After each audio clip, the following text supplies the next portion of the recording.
The most distant light we can see, which is something called the cosmic microwave background radiation, which is, if you imagine looking out, if you look at the Andromeda Galaxy, which we can see with the naked eye here in LA, you can see that. It's the most distant object you can see with the naked eye, and it's about 2 million light years away or so, which means the light took 2 million years to get to us. So it's a long way away, but it's very big.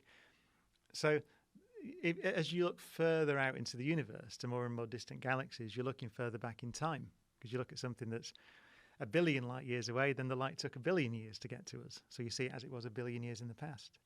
And we can actually look so far out that we can see almost back to 13.8 billion years ago, which is very close to the Big Bang. So we can look to light that began its journey before there were galaxies. And that's the oldest light in the universe, which is, by the way, one of the pieces of evidence when people say, I don't believe in the Big Bang. The answer is, well, you can see it. So it's just there. You can see it. We have pictures of it.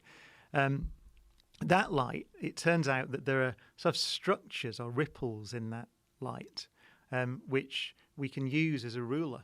So quite literally as a ruler on the sky.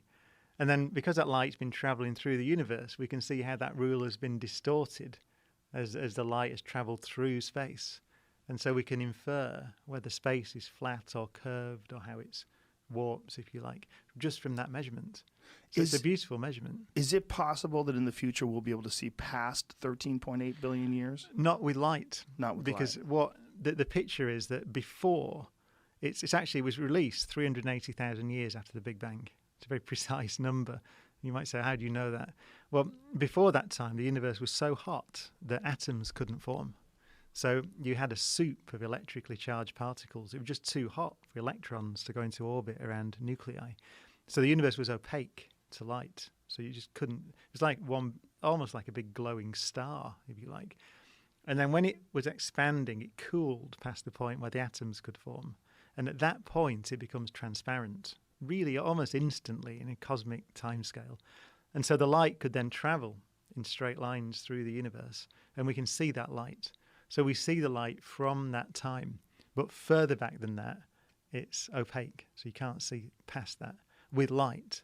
But you can potentially with gravitational waves.